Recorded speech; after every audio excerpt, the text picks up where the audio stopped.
नमस्कार विद्यार्थी मित्रांनो, क्वेश्चन नंबर 2 आहे. The moment of inertia of thin uniform rod of length L and mass m about an axis passing through a point at a distance L/3 from one of its end. Direct एका end पासून दिलेलं आहे आणि perpendicular to rod is. तर हा question 2010ला आलेला होता आणि त्याचे 4 ऑप्शन आहे.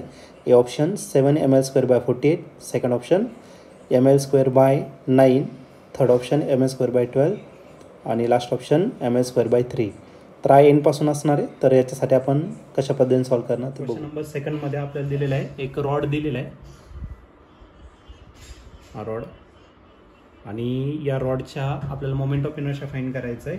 तर एक ॲक्सिस आहे, ती ॲक्सिस कुठून पास होते तर L/3 एवढं डिस्टन्स दिलेलं आहे तुम्हाला, आणि ते पण कुठून दिलेलं आहे, एंडपासून दिलेलं आहे. इथून जर तुम्ही ॲक्सिस जर पास केलं तर याच्या अराउंड आपला मोमेंट ऑफ इनर्शिया किती असणार हे आपल्याला फाइंड करायचं.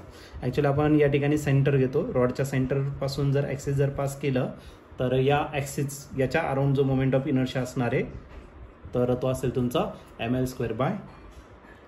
याला सी कन्सिडर करू आणि या पॉईंटला आपण काय कन्सिडर करणार, ओ कन्सिडर करणार. मग आयसी जो असेल तो किती असेल तर ml² डिवायडेड बाय काय असणार तर 12 इतका असेल. ठीक आहे. पण हे दोन्ही ॲक्सिस जर एकमेकांना जर कन्सिडर केले तर हे दोन्ही ॲक्सिस एकमेकांना कसे आहे, पॅरलल. म्हणजे आपल्याला पॅरलल ॲक्सिस थेरम या ठिकाणी यूज करावं लागेल. And what is parallel axis theorem? It is IO = IC + MH². What is H is the perpendicular distance between this two parallel axis. पण ॲक्च्युली आपल्याला जे डिस्टन्स दिलेलं आहे ते किती दिलं आहे तर एंडपासून दिलेलं आहे. मग आपल्याला सेंटरपासून तर इथपर्यंतचं डिस्टन्स फाइंड करायचं. ओके. जर तुम्ही या ठिकाणी ऑब्झर्व केलं तर सेंटरपासून तर या एंडपर्यंतचं जर डिस्टन्स घेतलं तर हे डिस्टन्स राहणार आहे तुमचं किती तर L/2. टोटल डिस्टन्स आहे तुमचं L/2. पण हे जे डिस्टन्स आहे याला सपोज आपण काय कन्सिडर केलं, H कन्सिडर केलं. मीन्स L/2 = H प्लस किती L/3. पण आपण H फाइंड करायचा आहे, इकडे प्लस इकडे काय करा मायनस. L/2 - L/3 = काय असेल, H असेल. क्रॉस मल्टिप्लाय करा, 3L - 2L 3 डिवाइड बाय काय झाला तर 6 झाला. ही कोणाची व्हॅल्यू झाली तर H व्हॅल्यू झाली. आणि H जर तुम्ही या ठिकाणी फाइंड केला तर H भेटेल तुम्हाला किती, L/6. म्हणजे H आला आपला L/6. मी व्हॅल्यू याच्यात पुट करून टाकू. मीन्स आपल्याला IO भेटेल किती, IC किती आहे तर it is ml² divided by 12. जर रॉडच्या सेंटरपासून जर ॲक्सिस पास होत असेल त्याचा moment of inertia ml²/12 plus m तसाच घ्या आणि H जो आलेला आहे आपला नवीन तो किती आला तर L/6. त्याचा काय करायचा स्क्वेअर, किंवा या ठिकाणी आपण फाइंड केलेलं आहे. ओके. आता याचा स्क्वेअर करून घेऊ. ml²/12 as it is plus m, Lचा स्क्वेअर L झाला आणि या 6चा स्क्वेअर केला तर 6चा स्क्वेअर किती येणार आहे 36 येणार. ओके.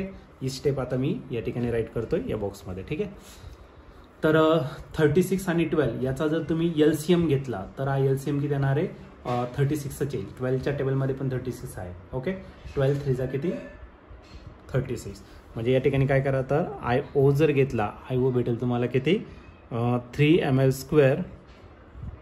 आणि या ठिकाणी ॲडजस्टमेंट करायची काही गरज नाही. म्हणजे इथं काय भेटणार तर तुम्हाला 3 ml² आणि या ठिकाणी डायरेक्ट भेटेल तुम्हाला ml² ओनली, राईट.